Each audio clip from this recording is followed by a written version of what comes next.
রমজান মাস মুসলিম উম্মাহের জন্য রহমত, মাগফিরাত ও নাজাতের মাস। এই মাসে আসমানের দরজা খুলে দেয়া হয়, জান্নাত সুসজ্জিত করা হয় এবং শয়তানকে শৃঙ্খলিত করা হয়। কিন্তু এই পৃথিবী চিরস্থায়ী নয়।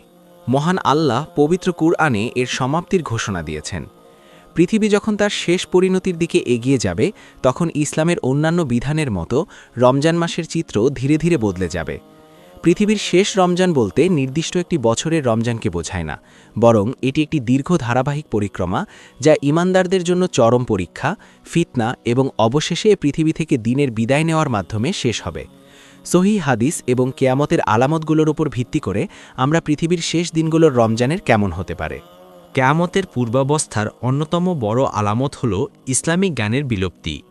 এমন এক সময় আসবে যখন মানুষের মাঝে রমজান মাস আসবে, কিন্তু তারা এই মাসের প্রকৃত তাৎপর্য জানবে না।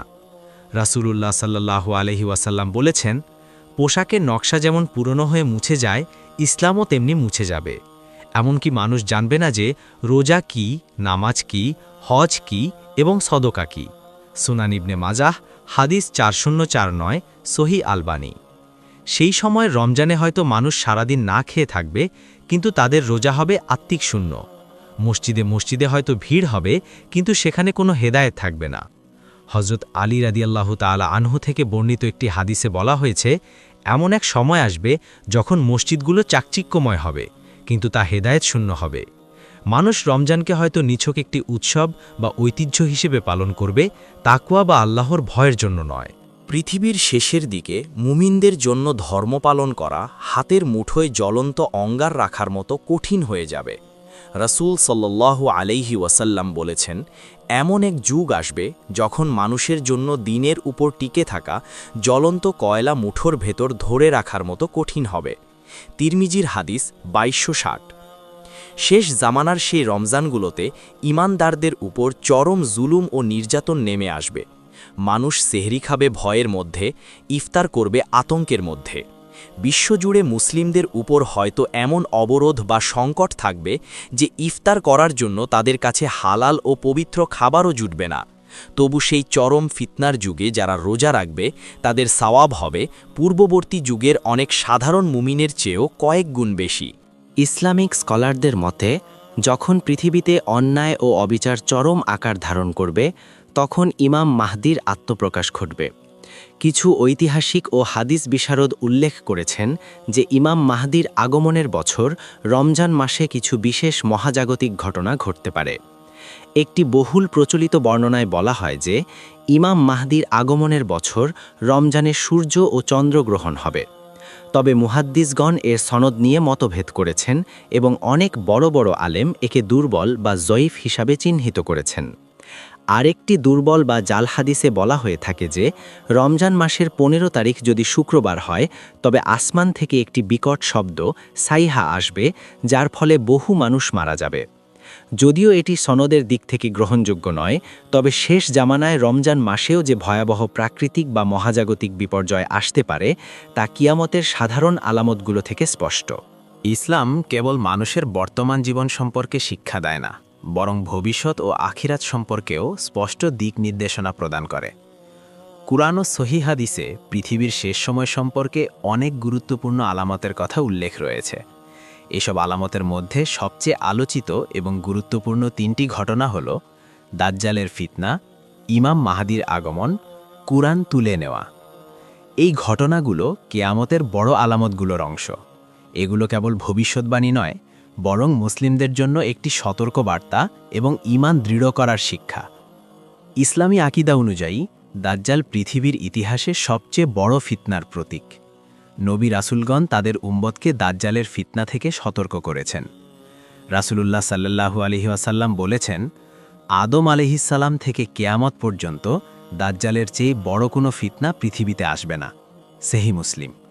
এই হাদিস থেকে বোঝা যায় দাজ্জালের ফিতনা এতটাই ভয়াবহ হবে যে মানবজাতির ইতিহাসে তার মতো বিপজ্জনক পরীক্ষা আর কখনো আসেনি। হাদিসে দাজ্জালের অনেক বৈশিষ্ট্য উল্লেখ করা হয়েছে। রাসূলুল্লাহ সাল্লাল্লাহু আলাইহি ওয়াসাল্লাম বলেছেন, দাজ্জাল একচোখা হবে এবং তার কপালে কাফির লেখা থাকবে। সহিহ বুখারী ও মুসলিম। এই লেখা প্রত্যেক মুমিন দেখতে পাবে, সে শিক্ষিত হোক বা নিরক্ষর। দাজ্জাল মানুষের ঈমান পরীক্ষা করার জন্য অনেক অলৌকিক ক্ষমতা দেখাবে। হাদিসে এসেছে সে বৃষ্টি নামাতে পারবে, জমিনে ফসল উৎপন্ন করতে পারবে, মৃত মানুষকে জীবিত করার মতো ভেলকি দেখাবে, নিজেকে আল্লাহ বলে দাবি করবে। এসব দেখে অনেক মানুষ তার অনুসারী হয়ে যাবে। রাসূলুল্লাহ সাল্লাল্লাহু আলাইহি ওয়াসাল্লাম বলেছেন, দাজ্জাল পৃথিবীতে 40 দিন থাকবে। প্রথম দিন হবে 1 বছরের সমান, দ্বিতীয় দিন 1 মাসের সমান, তৃতীয় দিন 1 সপ্তাহের সমান। সহিহ মুসলিম। সাহাবীরা জিজ্ঞেস করেছিলেন, ইয়া রাসূলুল্লাহ, যেদিন 1 বছরের সমান হবে সেদিন কি একদিনের নামাজ পড়লেই যথেষ্ট? রাসূল সাল্লাল্লাহু আলাইহি ওয়াসাল্লাম বললেন, না, বরং সময় অনুমান করে নামাজ পড়বে। দাজ্জালের সময় ঈমান রক্ষা করা অত্যন্ত কঠিন হবে। রাসূল সাল্লাল্লাহু আলাইহি ওয়াসাল্লাম বলেছেন, যে দাজ্জালের কথা শুনবে সে যেন তার কাছ থেকে দূরে থাকে, কারণ মানুষ মনে করবে সে ঈমানদার, কিন্তু দাজ্জালের অলৌকিক ক্ষমতা দেখে তার অনুসারী হয়ে যাবে। দাজ্জাল থেকে বাঁচার উপায়: 1. সূরা কাহাফের প্রথম 10 আয়াত পড়া। 2. মক্কা ও মদিনায় আশ্রয় নেওয়া। 3. দাজ্জালের কাছে না যাওয়া। 4. ঈমান দৃঢ় রাখা। দাজ্জালের আগমনের পূর্বে বা তার কাছাকাছি সময়ে আল্লাহ একজন মহান নেতাকে পৃথিবীতে পাঠাবেন, যাকে বলা হয় ইমাম মাহদী। হাদিস অনুযায়ী তিনি হবেন নবী মুহাম্মদ সাল্লাল্লাহু আলাইহি ওয়াসাল্লামের বংশধর। রাসূলুল্লাহ সাল্লাল্লাহু আলাইহি ওয়াসাল্লাম বলেছেন, মাহদী আমার বংশ থেকে হবে, তার নাম হবে আমার নামের মতো, সুনান আবু দাউদ, অর্থাৎ তার নাম হবে মোহাম্মদ। ইমাম মাহদীর আগমনের সময় পৃথিবীতে অন্যায়, অত্যাচার এবং বিশৃঙ্খলা চরম পর্যায়ে পৌঁছাবে। রাসূলুল্লাহ সাল্লাল্লাহু আলাইহি ওয়াসাল্লাম বলেছেন, পৃথিবী যখন জুলুম ও অন্যায়ে পূর্ণ হয়ে যাবে তখন মাহদী তার ন্যায় ও সুবিচারে পূর্ণ করবেন। আবু দাউদ। ইমাম মাহদীর শাসনকাল। হাদিস অনুযায়ী তিনি প্রায় 7 বছর শাসন করবেন। এই সময় পৃথিবীতে শান্তি প্রতিষ্ঠিত হবে, সম্পদ প্রচুর হবে, মানুষ যাকাত নেওয়ার লোক খুঁজে পাবে না।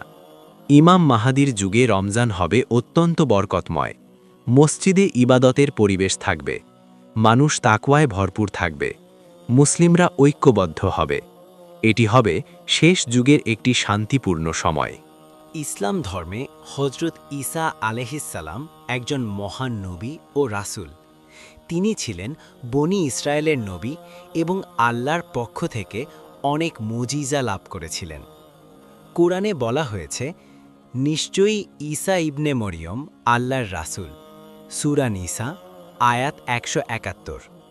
কিন্তু ইসলাম স্পষ্টভাবে ঘোষণা করে যে তিনি আল্লাহর পুত্র নন এবং তিনি কখনো ক্রুশবিদ্ধ হয়ে মৃত্যুবরণ করেননি, বরং আল্লাহ তাকে আকাশে উঠিয়ে নিয়েছেন। কোরআনে বলা হয়েছে, তারা তাকে হত্যা করেনি এবং ক্রুশবিদ্ধও করেনি, বরং আল্লাহ তাকে নিজের কাছে উঠিয়ে নিয়েছেন। সূরা নিসা আয়াত 157 থেকে 158।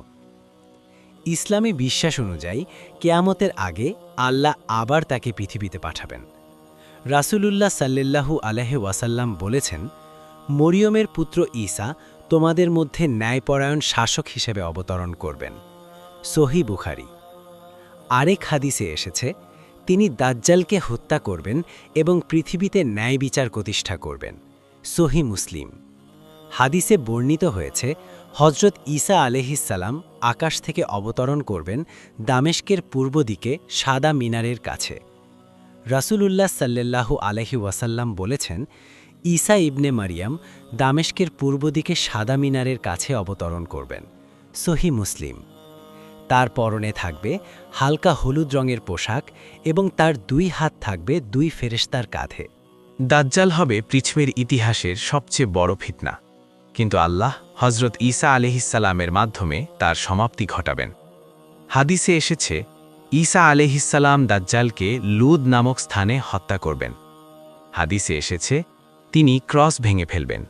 এর অর্থ হল, খ্রিস্টানদের মধ্যে যে ভুল বিশ্বাস প্রচলিত আছে যে ঈসা আলাইহিসসালাম ক্রুশবিদ্ধ হয়েছেন, তিনি সেই বিশ্বাসের ভুল প্রমাণ করবেন।